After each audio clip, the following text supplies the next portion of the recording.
അമ്മമ്മയുടെ വീട്ടിലെ ഇന്ന് വാർപ്പാണ് കേട്ടോ. അത് പ്രമാണിച്ച് ഞങ്ങളിതേ നേരത്തെ കാലത്തെ എടപ്പാൾക്ക് വന്നിട്ടുണ്ട് കേട്ടോ. പണിതാ അവിടെ തൊട്ടപ്പുറത്ത് നടന്നുകൊണ്ടിരിക്കുന്നുണ്ട്. എന്റെ അമ്മയും മേമന്മാരും മേമന്മാരും മക്കളും എല്ലാവരും കൂടി ചേർന്ന പിന്നെ ഇവിടെ നല്ല വൈബാണ് കേട്ടാ. മോനാണെങ്കിലോ ഒന്നങ്ങ് അടങ്ങി നിൽക്കും. കാരണം എന്താ വെച്ചാൽ താഴെ മേമയുടെ മോൻ ആളനെ മൂപ്പർക്ക് ഒരു ഇത്തിരി പേടി കൂടുതലാണ്. ചില സമയത്ത് കണ്ട കീരും പാമ്പാണെങ്കിലും ഇപ്പൊ ഇതാ കണ്ടാല് നല്ല അടയും ചക്കരും പോലെ ഇരിപ്പില്ലേ. വാർപ്പായതുകൊണ്ട് തന്നെ വീട്ടിലുള്ളവർക്കും അതുപോലെ പണിക്ക് ഉള്ളവർക്കും ഒക്കെ കഴിക്കാൻ വേണ്ടിയിട്ട് നമ്മൾ CML ബിരിയാണിയാണ് കേട്ടോ ഓർഡർ ചെയ്തിട്ടുണ്ടായിരുന്നത്. ചിക്കൻ ബിരിയാണി. പണ്ടൊക്കെ അമ്മമ്മയുടെ വീട്ടിൽ എന്തെങ്കിലും ഫംഗ്ഷനും കാര്യങ്ങളുണ്ടെങ്കിൽ പാചകം മൊത്തം എൻ്റെ അമ്മയ്ക്കായിരുന്നു കേട്ടോ. ബിരിയാണി വെപ്പായാലും ഇപ്പം നെയ്ച്ചോറായാലും എന്തായാലും.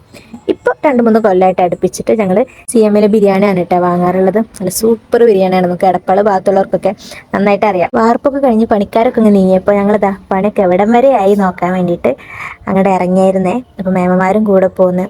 ഇവിടുത്തെ വൈകുന്നേരങ്ങളൊക്കെ ഒരു പ്രത്യേക രസമാണ് കേട്ടോ. മൊത്തത്തിൽ നല്ല പച്ചപ്പും ഹരിതാഭയൊക്കെ നിറഞ്ഞു നിൽക്കുന്നതുകൊണ്ടോന്നറിയില്ല, കണ്ണിന് നല്ല കുളിർമയാണ്. പാടത്തിന്റെയും ഞങ്ങളുടെ വീടിന്റെ നടുക്ക് ചെറിയൊരു വഴിയുണ്ട്. ആ വഴിയിലൂടെ നൂലാത്തണം കുറെ നേരം. മേമയുടെ ഒക്കത്തുനിന്ന് ഇറങ്ങിയിട്ടേ താഴെ കിടന്ന് വിറകാൻ വേണ്ടിയിട്ടാണ് ദീച്ചപ്പൻ ഈ കിടന്ന് വാശിയൊക്കെ പിടിക്കണ കേട്ടോ.